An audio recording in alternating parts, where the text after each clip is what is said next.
গতকাল খবর পেয়েছেন, আজমির শরীফ হচ্ছে একটা, মহিউদ্দিন চিশতি রহমতুল্লাহ আলাইহি, খাজা মহিউদ্দিন চিশতি, যাকে আমরা খাজা বাবা বলে জানি, তার দাওয়াত ও তাবলীগ, তার পবিত্র মেহনতের দ্বারায় ভারতবর্ষের জমিনে আমরা দ্বীন ইসলাম পেয়েছি।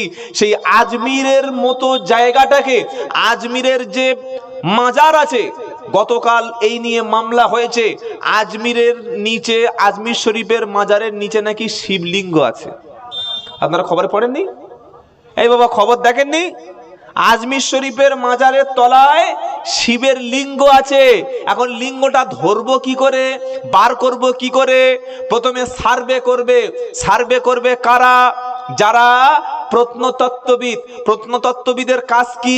মাজারটাকে ভেঙে উড়িয়ে দাও, ওর তলায় 1 থেকে 150 ফুট খনন করো। করতে করতে এরকম সরু লম্বা একটা কালো পাথর যদি বার হয়, বলবে এই তো লিঙ্গ। কি বুঝতে পারছেন কি বললাম? ওটা কি? লিঙ্গ। লিঙ্গ মাজারের তলায় লিঙ্গ বললে, হ্যাঁ, খাজা মঈনুদ্দিন চিশতি রহমতুল্লাহ মাজারের তলায় লিঙ্গ দাবি করছে তারা। আপনার কিছু করার নাই।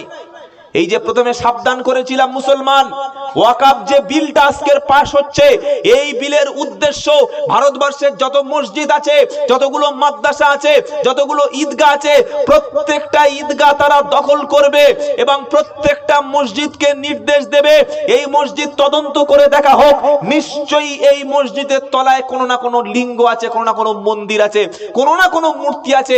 মসজিদ ভেঙে সমান করো, ওর তলায় ভেঙে খুলে খুলে দেখো, একটা যদি পাথর পাওয়া যায়, বলবে এই লিঙ্গ পাওয়া গেছে, দাও একটা মন্দির করে, রাম মন্দিরের মতো। আপনি কি করবেন?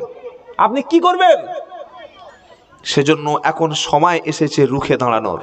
তাবলীগ, ফুরফুরা, কাদরিয়া, চিশতিয়া, হানাফি, শাফি, ছোট্ট ছোট্ট কারণে আমরা মুসলমানরা ভাগ করে নিচ্ছি।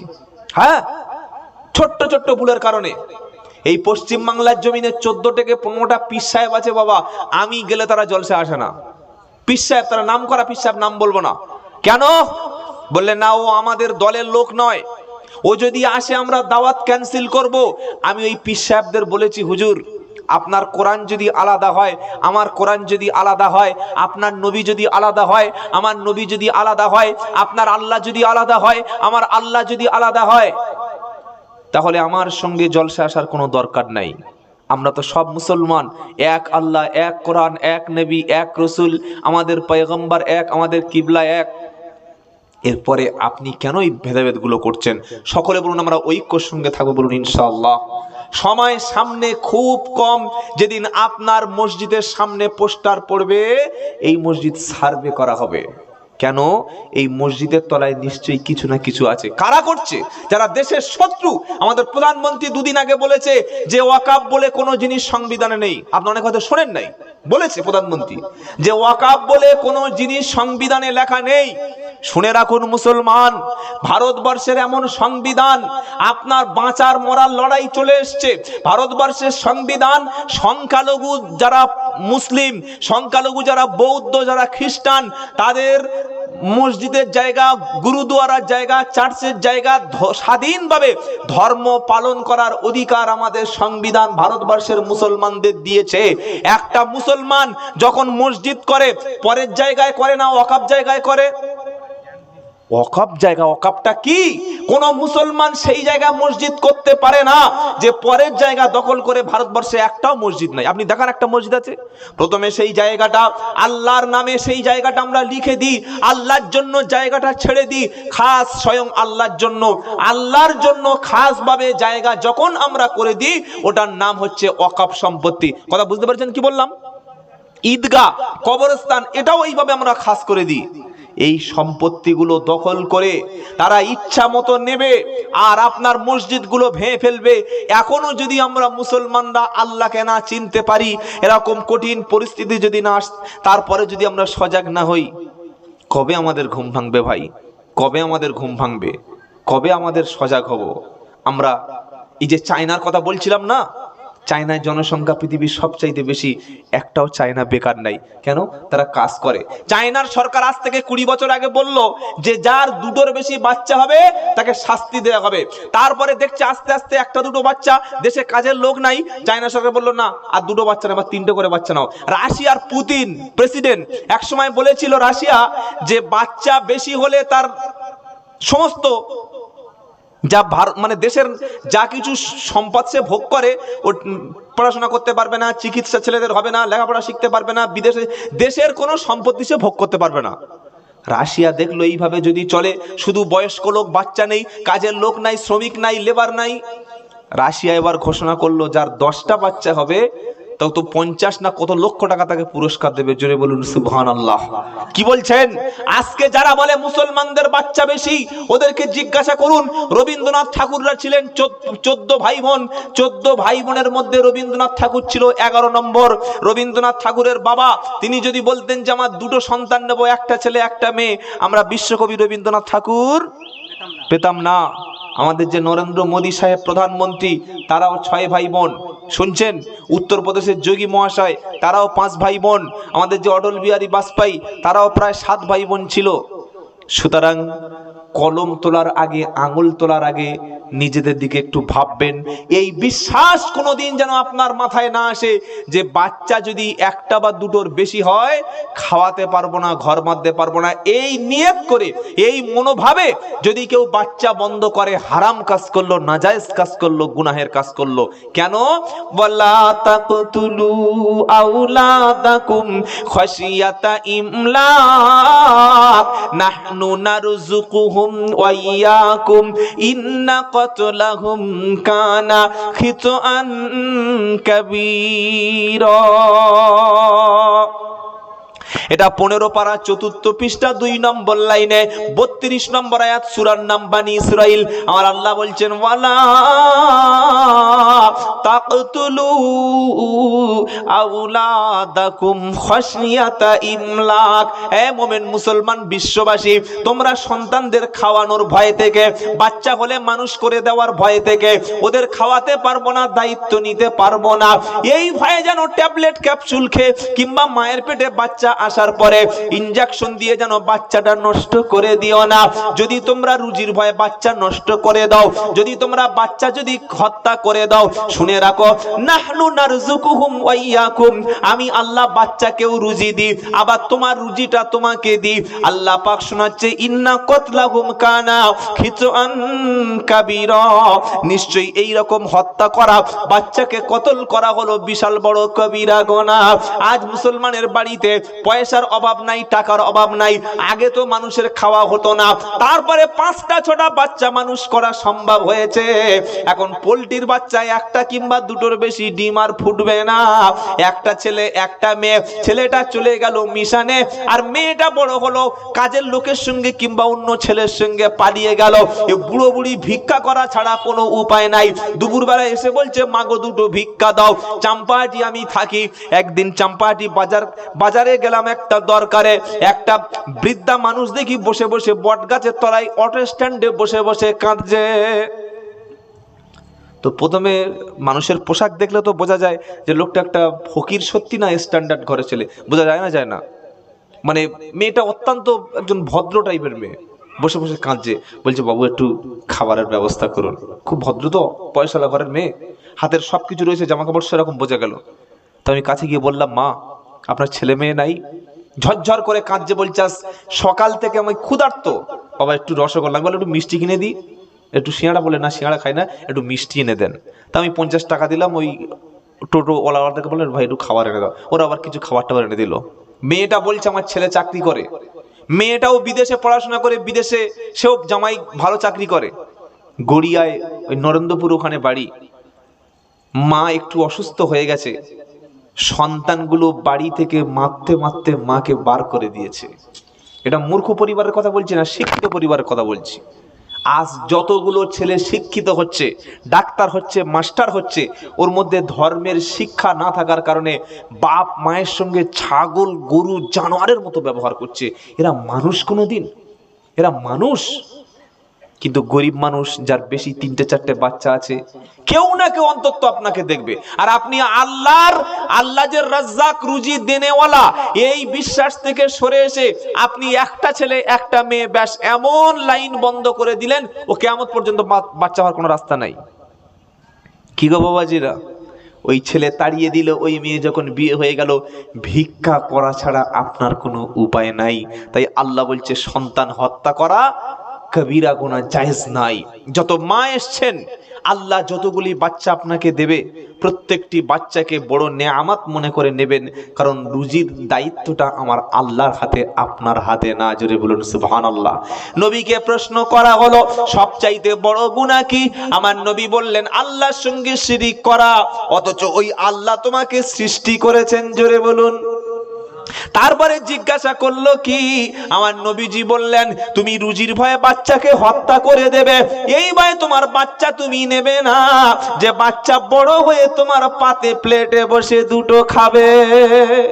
আহা, এই ভয়ে তুমি বাচ্চা নিচ্ছ না, যে বাচ্চা যদি হয় আমার প্লেটে আমার খাবারের দস্তরখানে বসে আমি আব্বা খাবো, বাচ্চা আমার পাত থেকে আমার প্লেট থেকে খাবার খাবে, এই ভয়ে তুমি বাচ্চা নিচ্ছ না। এটা হলো সবচাইতে বড় দ্বিতীয় কবিরা গুনাহ। নবীজিকে জিজ্ঞাসা করা হলো তারপরে সবচাইতে বড় কবিরা, বড় পাপটা কি? আমার নবীজি বললেন প্রতিবেশী মহিলার সঙ্গে জেনায় লিপ্ত হওয়া। কথাটা ভালো করে শুনুন। এক নম্বর হলো জিনা, সেটা কবিরা গুনাহ, আর প্রতিবেশী মহিলার সঙ্গে জিনা করা আরো বড় ধরনের পাপ। কারণ প্রতিবেশী লোক, ভাই হোক, চাচাতো ভাই হোক, কিংবা আপনার বাড়ির পাশে কোনো ছেলে দুবাই কাজ করতে গেছে, বেঙ্গালোরে কাজ করতে গেছে, মুম্বাই কাজ করতে গেছে 3 বছর, যাওয়ার সময় বলছে ভাই আমার বিবিটা আমার বাচ্চাটা তোর দায়িত্ব দিয়ে গেলাম, একটু খেয়াল রাখিস, আমি হয়তো বাড়ি থাকতে পারবো না, অসুবিধা হলে তুই একটু দেখিস। আপনার উপরে একটা আমানত চাপিয়ে সে যখন বিদেশে চলে গেল, 3 বছর বাড়ি ফেরে না। এবার দেখলো ভাবিটাও খুব জোয়ান আছে, সবে এক ছেলের মা, সকালবেলা দুপুরবেলা বাজার করার নাম করে ভাবির সঙ্গে কথা বলে, আস্তে আস্তে সন্ধ্যার পরে চা খেতে যায়। এবার আস্তে আস্তে করে ওই মহিলাকে ফুসলিয়ে, মহিলার প্রশংসা করে, ভালো ভালো কথা বলে মহিলাটাকে নিজের মনের মতো করে নিয়ে তার সঙ্গে জেনা ব্যভিচারে লিপ্ত হয়ে গেল। আমার নবী বলল জেনা করা অপরাধ, আর প্রতিবেশী মহিলার সঙ্গে জেনা করা আরো বড় অপরাধ। সেজন্য যারা বিয়ে করবেন, এখনো করেননি, বিয়ে করে বিবিটাকে সবসময় চেষ্টা করবেন কাছে রাখার। বলুন ইনশাআল্লাহ। বিয়ে করে 12 বছর সৌদি আরব, 6 বছর মুম্বাই, কি গো হচ্ছে না? হয় না?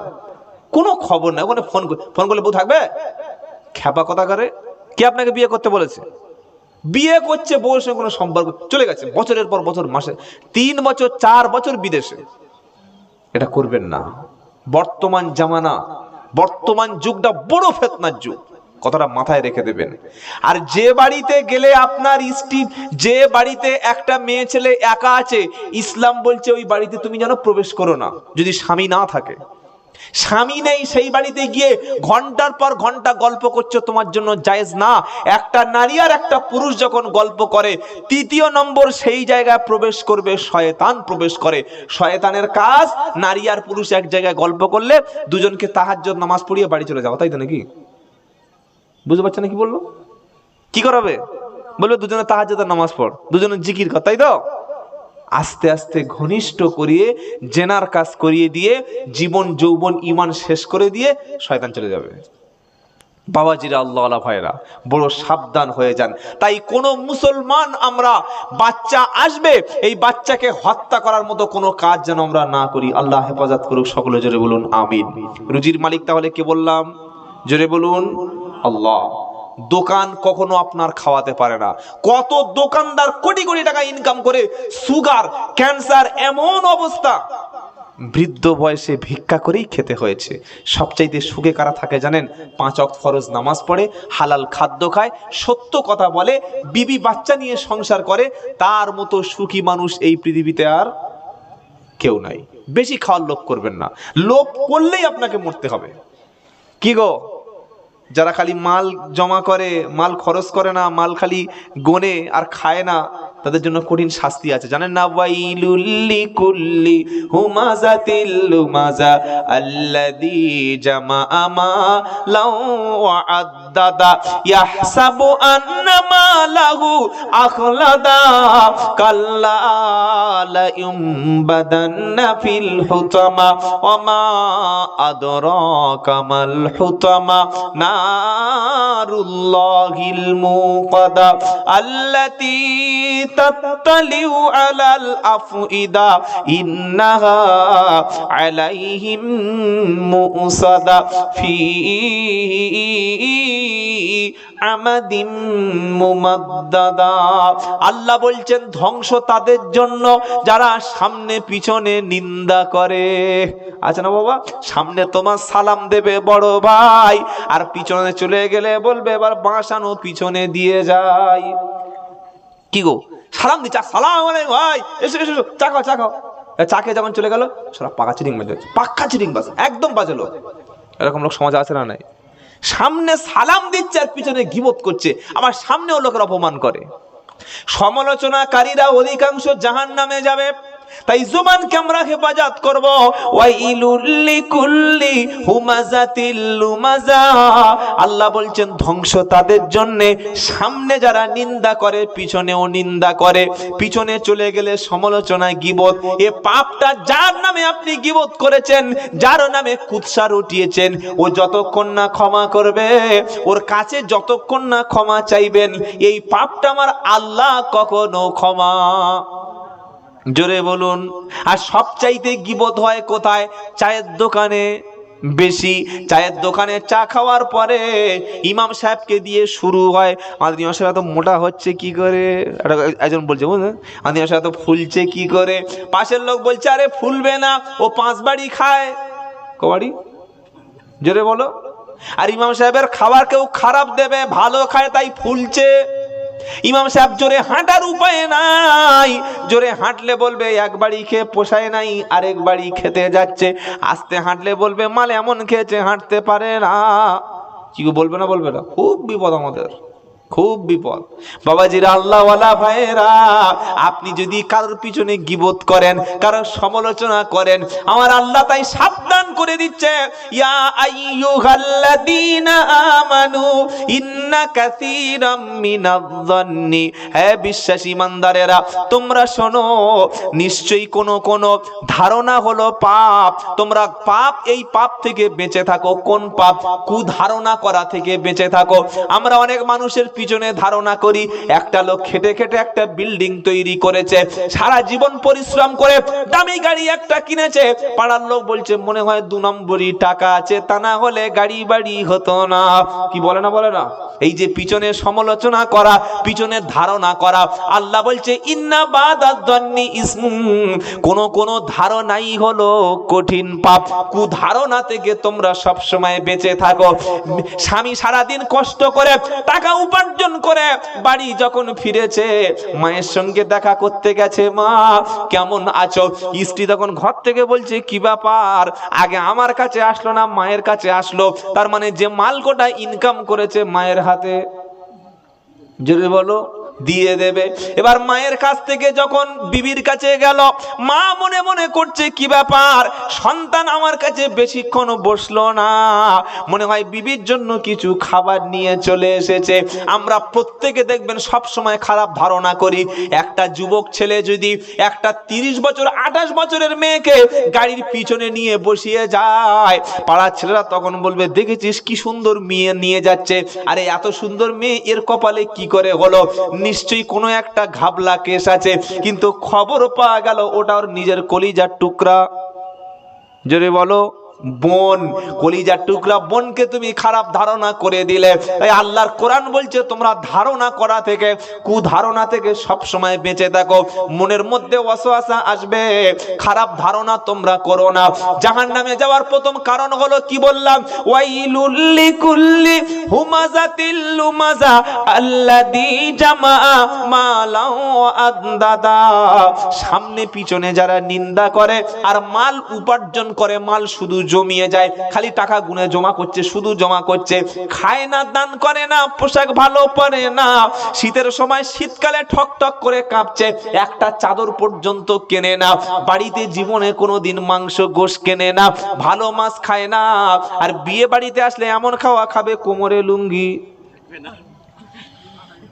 বলছে জানো বাবা, জন বয়স আমি একটা মাল ছিলাম, 3 কেজি গোশ কোনো ব্যাপার ছিল না। ওটা পরের বাড়ি না নিজের বাড়ি? বললে বিয়ে বাড়ি। তুমি ঘরে কতটা কেন? বলে 500। ঘরে কতটা গোশ কেনে? 500। আর লোকের বিয়ে বাড়ি কতটা মাছ দিয়েছো বাবা? 3 কেজি। বলে আমি 100 পিস রসগোল্লা খাই, নিজে টাকা দিয়ে কিনে খাও না মেয়ের বাপের ডাকাতি করতে গেছে? বলে না বিয়ে বাড়ি খাই। ছাগল কথা কর। প্রচুর লোক আছে নাতিদের গর্ব করে, এই শালা খেয়ে নে, 5 পিস মিষ্টি খেতে পারছে না, তোদের বয়সে আমরা 100 পিস খেয়েছি, 100 পিস কিনে খেয়েছো, পরের তো 5 দিয়ে চলে এসছো। খবরদার, আল্লাহ নিয়ামত দিয়েছে, ভোগ করো, খাও আর বলো আলহামদুলিল্লাহ, বলো আলহামদুলিল্লাহ। কাপড়ের কোনো পকেট নাই, আপনি টাকা তো নিয়ে যেতে পারবেন না।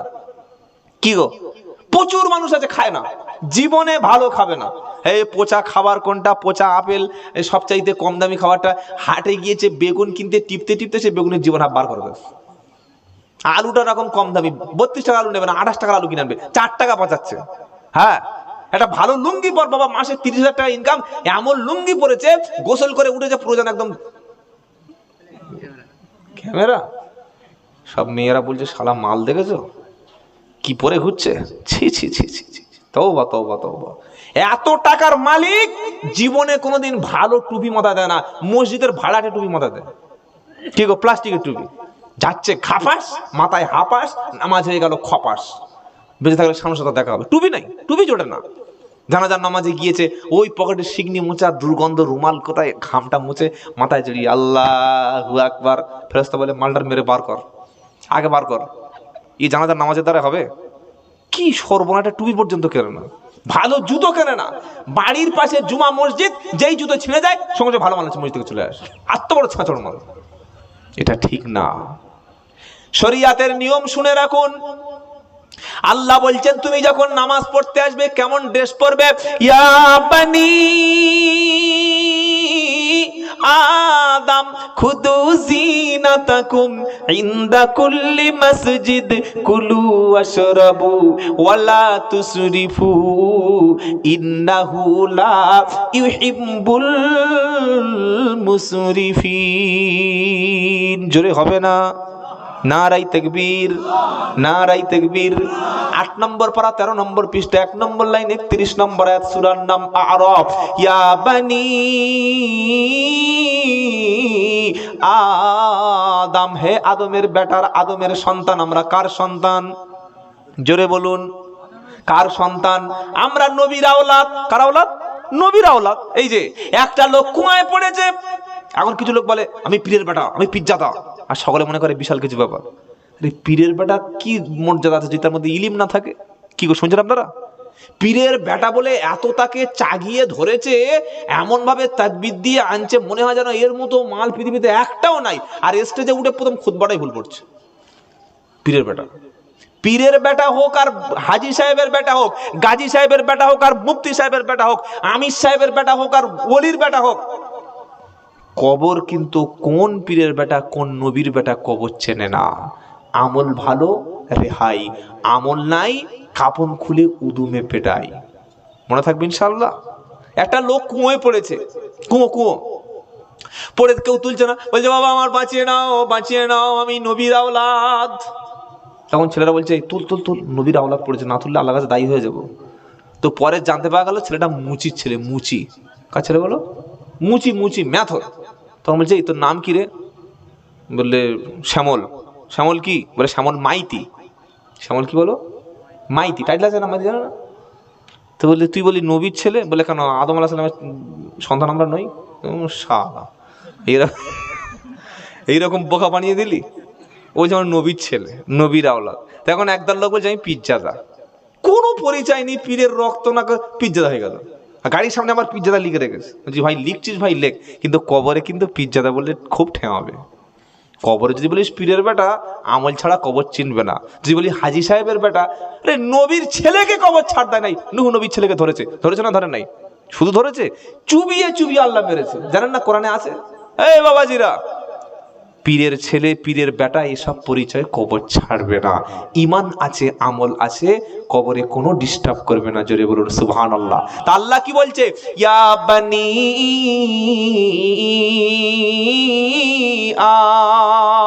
আদম, এ আদমের বেটা, আদমের সন্তান, খুদু গ্রহণ করো জিনাতাকুম, তোমাদের উত্তম বেশভূষা, তোমরা উত্তম পোশাক পরো।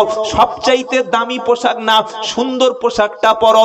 উত্তম টুপি একটা মাথায় দাও, উত্তম পাঞ্জাবি একটা পরো, সুন্দর লুঙ্গি একটা পরো, সুন্দর পাজামা একটা পরো। কখন? ইন্দা কুল্লি মসজিদ, যখন তুমি নামাজের কাছে যাবে, মসজিদের কাছে যখন যাবে, জুমার দিনে না যাবে, ফজরে, জোহর, আসর, মাগরিব, এশায় নামাজে যখন যাবে, নামাজের জন্য স্পেশাল একটা পোশাক থাকবে। এমন পচা টুপি পরো না যে টুপিটা থেকে দুর্গন্ধ বার হচ্ছে, এমন লুঙ্গি পরো না যে লুঙ্গি ঘামের গন্ধ ঝরঝর করে বার হচ্ছে, যে লুঙ্গি পেশাব করছে, পায়খানা করছে, যে লুঙ্গি পরে রাত্রেবেলা ঘুমিয়েছিল, বিছানায় বাচ্চা পেশাব করে দিয়েছে, ওই লুঙ্গি পরে ফজরে মসজিদে চলে গেছে। না না না, কোরআন শোনাচ্ছে তুমি সেই পোশাকটা পরো। সবচাইতে উত্তম পোশাকটা তুমি আল্লাহর নামাজের জন্য পরে মসজিদে যাও। জোরে বলো সুবহানাল্লাহ। যত ভালো পোশাক পরবেন, যত দামি পোশাক পরবেন, ইসলামে হারাম নাই, নিষেধ নাই, তবে দুটো জিনিস খেয়াল করতে হবে। কটা? জোরে বলুন। আপনি বাজারে যে পোশাকটা পছন্দ হচ্ছে পরুন, যে পোশাকটা দামি লাগে, সুন্দর লাগে পরুন, বরং সুন্দর পোশাক পরবেন, কারণ আল্লাহ নিজেই সুন্দর, আর সুন্দরকে আল্লাহ বেশি ভালোবাসে। জোরে হবে না? আল্লাহ ভালোবাসেন কাকে? সুন্দরকে। সবচাইতে সুন্দর পোশাকটা পরুন, সবচাইতে সুন্দর ড্রেসটা নামাজের জন্য পরুন। তবে পোশাক পরার সময় দুটো জিনিস খেয়াল রাখবেন। একটা হলো এই পোশাকটা পরার পরে আপনার মধ্যে যেন কোনো অহংকার তৈরি না হয়, আর দ্বিতীয় হলো পোশাকটা আপনাকে যেন ফজুল খরচের মধ্যে না ফেলে দেয়। কথাটা মনে থাকবে। জামা কাপড় কেনার সময় কথাটা মাথায় রাখবেন। কি বললেন? এক নম্বর হলো যত দামি পোশাক, যত সুন্দর পোশাক, যত ভালো পোশাক সব আপনি পরতে পারবেন, ইসলাম নিষেধ করলো না। তবে প্রথম খেয়াল রাখতে হবে ওই পোশাকটা পরার পরে যেন ভিতরে রাজা রাজা ভাবনা আসে। এ পাঞ্জাবি কিনতে পারবি তুই? বলছে মসজিদে। হ্যাঁ, মিটার জানিস? এ আরদি কাপড় 580 টাকা মিটার। তো ফকির বাচ্চা নাম শুনিস না? আরদি, আরদি নাম শুনেছিস? তোমার জন্য পোশাকটা হারাম। কি গো বাবাজিরা, লুঙ্গি কিনেছে ইসমাইল লুঙ্গি, বলছে মালটা দেখ, এই মাল তুই কোথায় পাবি? কোথায় পাবেন? ক্যানিং, বাসন্তী, তারপরে আপনাদের এই বাজারটা নাকি কোথাও নেই। বললে কোথায় এনেছিস? এই চিতপুরের মাল, চিতপুরের মাল। আল্লাহ বলছে শোনো, যত ভালো পোশাক আছে পরো, দুটো জিনিস যেন করো না। এক, পোশাকটা পরার মধ্যে যেন তোমার মধ্যে অহংকারী ভাব না আসে। কি গো বাবাজিরা, পোশাকটা পরে যেন গর্ব করে রাস্তায় চলো না। আর দ্বিতীয়, ওই পোশাকটা যেন তোমার কাছে ফজুল খরচ না হয়। ফজুল খরচ বোঝেন? প্রয়োজন ছাড়া অতিরিক্ত যেটা করবেন, যেটা কিনবেন, ওটা ফজুল। আপনার বাড়িতে বছরে 10টা জামা লাগে, 10টাই কিনুন, 11টা কিনতে পারবেন না, হারাম। আপনার বিবির শাড়ি লাগে বছরে 3টা, বিবির জন্য চুড়িদারের পিস লাগে 3টে। অধিকাংশ মেয়েদের শোকেসের মধ্যে কত সালের শাড়ি আছে ভাবতে পারবেন না। কত ভালো ভালো শাড়ি মায়েদের এরকম থাক থাক করে সাজিয়ে সাজিয়ে সাজিয়ে সাজিয়ে, আবার ভিতরে মাঝে মাঝে টাকাও রেখে দিয়েছে। কি বুঝলেন? 12, 14, 15টা করে শাড়ি। আর স্বামীর কাছে যে শাড়িটা পরে, ও শাড়িটা পৃথিবীর কোথাও পরে না। সব চাইতে পচা, দুর্গন্ধ, ছেঁড়া, ফাটা, ফুটো, ওই মাল নিয়ে স্বামীর কাছে পরে ঘুরছে। কি করে না? করে না। আর আল্লাহর নবী কি বললেন? স্বামীর খুশি করা হচ্ছে ইবাদত। জোরে বলুন সুবহানাল্লাহ। মেয়েদের প্রত্যেকটা মায়ের সংসারে আগুন লাগার জন্য, অশান্তি হওয়ার জন্য নিজেই সে দায়ী। জীবনে স্বামীর কাছে ভালো পোশাক পরবে না, স্বামীর কাছে ভালো করে মাথায় তেল দেবে না, মুখে একটু ভালো করে সাজগোজ করবে না। আর বিয়ে বাড়ি যদি কোনো জায়গায় শুনেছে যে বিয়ে বাড়ি হবে, ও 3 দিন আগে থেকে ফেয়ার লাভলি কিনে মুখ ভ্রু ফেস করে বিউটি পার্লারে গিয়ে এত সুন্দর সেজে আসবে। সেজে স্বামীকে বলছে, যে বললে কি বলে, আমার 200 টাকা হাত খরচ দাও। বলে এত সুন্দর সেজে বিয়ে বাড়ি ঢুকেছে। পাড়ার লোক বলছে কার বউ ওটা? বলে সে মইজুদ্দির বউ। বলছে কি মইজুদ্দির এত সুন্দর বউ? কোনোদিন দেখি নাই। ছি ছি ছি ছি ছি ছি, তওবা তওবা তওবা, আস্তাগফিরুল্লাহ। কিয়ামতের দিন সেই নারী জান্নাতে যাবে না, যাবে না, যাবে না। কোন নারী? যে নারী পরপুরুষকে আকৃষ্ট করার জন্য পোশাক পরে। মানুষ ভালো বলবে, মানুষ আমাকে সুন্দর বউ বলবে, মানুষ আমাকে দেখে লাইক করবে, মানুষ আমাকে পছন্দ করবে, মানুষ আমাকে দেখলে পাগল হয়ে যাবে। আমার চুলটা, আমার সুন্দর ভ্রুটা, আমার ঠোঁট লিপস্টিক, আমার হাতের চুড়িগুলি, আমার কানের দুল, নাকের ফুল, আমার সুন্দর সালোয়ার কামিজ, শাড়ি, ব্লাউজ দেখে পাড়ার ছেলেরা পাগলের মতো হয়ে যাবে। এই উদ্দেশ্য করে যে মহিলা শাড়ি পরবে, কাপড় পরবে, ড্রেস পরবে, জান্নাতে যাওয়া দূরের কথা, জান্নাতের খুশবুটুকু পাবে না। অথচ এই জান্নাতের খুশবু, সেন্ট, পারফিউম 500 বছর দূর থেকে পাওয়া যাবে। জোরে বলুন না সুবহানাল্লাহ। আমার মা যারা এসেছেন, এই শীতকালে অনেক মানুষ আপনার কাছে আসে পোশাকের জন্য, বাক্সের মধ্যে 15-20টা কাপড় রেখে দিয়েছেন। সবচাইতে যেটা আপনার কাছে কাপড়টা অপ্রয়োজনীয়, সেটা একটা গরিবকে পরতে দিন, আল্লাহ জান্নাতে পোশাক পরতে দেবে। জোরে বলুন না সুবহানাল্লাহ। আবু বকর সিদ্দিক রাদিয়াল্লাহু তাআলা আনহু, নবীর সাহাবা, নবীর খলিফা, ইন্তেকালের সময় জিজ্ঞাসা করছে, হযরতে রাসূল সাল্লাল্লাহু আলাইহি ওয়াসাল্লামের স্ত্রী আম্মা জান আয়েশাকে জিজ্ঞাসা করছে, হে মেয়ে আয়েশা, এখন কি দিন, আজকের কোন দিন? আম্মা জান আয়েশা সিদ্দিকা রাদিয়াল্লাহু তাআলা আনহা বলছে, আব্বা আজকের হলো সোমবার। ওই সময় আবু বকর সিদ্দিক রাদিয়াল্লাহু তাআলা আনহু বললেন, হে মেয়ে আয়েশা, আজকে যদি আমার ইন্তেকালটা হয়ে যায়, প্রত্যেকটা ব্যক্তিকে বাজার থেকে নতুন কাপড় এনে পোশাক পরতে দেওয়া হয়, আমি আবু বকর যেন আমাকে নতুন কাপড়ে পোশাক পরানো না হয়। জোরে বলুন সুবহানাল্লাহ। কাপড়ের কোনো দাম নাই, দাম আছে কিসের? আমলের। কিসের দাম আছে? জোরে বলুন। আমলের। 300 টাকা মিটারের কাপড় হলো, আর আমল যদি খারাপ হয় কোনো দাম নাই। আবু বকর সিদ্দিকের মেয়ে আম্মা জান আয়েশা সিদ্দিকা রাদিয়াল্লাহু তাআলা আনহা বলছেন, আব্বা জান, কেন বাজার থেকে নতুন পোশাক কিনে এনে দেব না? আবু বকর সিদ্দিক বললেন, মা, নতুন পোশাকের দাম নাই। আমি আবু বকর সিদ্দিক, আমার আমল যদি আল্লাহ কবুল করে, আমার তাহাজ্জুদ, আমার নামাজ, আমার দান খয়রাত, আমার সদকা, আমার মুজাহাদা, আমার দাওয়াতের কাজ, আমার কুরবানিগুলো আল্লাহ যদি কবুল করে নেয়, ও পুরাতন পোশাক দিয়েও যদি তুমি দাফন করো, কবরে আল্লাহ তাআলা আমার জন্য জান্নাতের পোশাক পরতে দেবে। জোরে বলো সুবহানাল্লাহ। আর তুমি যদি 300 টাকা 400 টাকা মিটারের কাপড় আমাকে মৃত্যুর আগে পরিয়ে দাও, আর আমার আমলগুলো যদি খারাপ হয়, কবরে পোশাকের বিন্দু পরিমাণ কোনো দাম থাকবে না। তাই বাবাজিরা, আল্লাহওয়ালা ভাইরা, আমরা চেষ্টা করব নিজের আমলটাকে ঠিক করে নেওয়া। সকলে জোরে বলি ইনশাআল্লাহ। আমল ঠিক করে নেব, 5 ওয়াক্ত নামাজ পড়ব, কোরআন পড়ব, সত্য কথা বলবো। আর সবচাইতে যাকে বেশি ভালোবাসবেন, খেদমত করবেন। যার খেদমত করলে জান্নাত পাওয়া যায়, ওটা কোনো পীর সাহেব না, মুফতি সাহেব না, ওটা কোনো হুজুর না, ওটা হলো তোমার জন্মদাতা পিতা, গর্ভে ধারিণী আম্মা জান। এই দুজন যদি রাজি থাকে, দুজন যদি খুশি থাকে, আমার আল্লাহ তোমার জন্য জান্নাতের দরজা খুলে দেবে। চলে এসছে বাবাজিরা, আল্লাহ ভাইরা, বক্তব্য বেশির বর্তমান বাজারে কোনো প্রয়োজন নাই। কেন? প্রত্যেকের মোবাইলে কয়েক হাজার বক্তা আছে না নেই? হ্যাঁ, সবচেয়ে যেটা আমাদের দরকার, নিজেকে পাল্টানো। শুনেছি প্রতিদিন এখন বক্তব্য তো মানে খাচ্ছে, খেতে খেতে ওয়াজ শুনছে না, শোনে না, কারখানায় কাজ করছে ওয়াজ শুনছে, বিড়ি খাচ্ছে ওয়াজ শুনছে, চলছে, আর সব জায়গায় বক্তব্য চলছে। কিন্তু নিজেকে পাল্টাতে হবে, শুনে কোরআন অনুযায়ী জীবনযাপন করতে হবে। এই মানসিকতা তৈরি করুন ইনশাআল্লাহ। বলেন। যাই হোক, হযরত চলে এসেছেন। আমি যে কথাগুলো বলেছি, কি বলেছি আপনাদের একটু স্মরণ করিয়ে বিদায় নিচ্ছি। নাম্বার 1, প্রথমে আপনাকে যেটা বলেছি, এটা মুখস্থ করে আপনাকে প্যাকেট করে দিচ্ছি।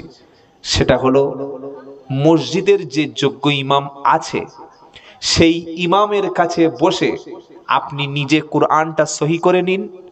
আপনার মহল্লার প্রত্যেকটি ছেলে এবং প্রত্যেকটি মেয়ে মাধ্যমিক পাস হওয়ার আগেই সহি করে কোরআন শিখতে পারে, দিন ইসলাম শিখতে পারে। এই চেষ্টা আগামী কাল থেকে যেন মসজিদ কমিটি এবং আপনারা শুরু করেন ইনশাআল্লাহ। বলেন। নাম্বার 3 যেটা বলেছি সেটা হলো, এই গীবত করা যাবে না। কোনো মানুষের পিছনে সমালোচনা করা, গীবত করা জিনার চাইতে অপরাধ। জীবনে আমরা কাউকে গীবত করব না, বলি ইনশাআল্লাহ। নাম্বার 4 সেটা হলো, এই রুজির মালিক হলেন আল্লাহ। রুজির ভয়ে কি খাওয়াবো, কি খাওয়াতে পারবো না, এই ভয়ে সন্তান না নেওয়া হারাম কবিরা গুনাহ। নাম্বার 5, যেটা একটু আগেই আলোচনা করছিলাম, সেটা হলো বর্তমান প্রেক্ষাপটে ভারতবর্ষের মুসলমানদের মতো কঠিন বিপদে আগে কোনোদিন মুসলমানরা পড়েনি। ওয়াকাফ সম্পত্তি, মসজিদ, মাদ্রাসা, খানকা, কবরস্থান সবগুলো বেদখল করার জন্য বিল নিয়ে চলে এসেছে।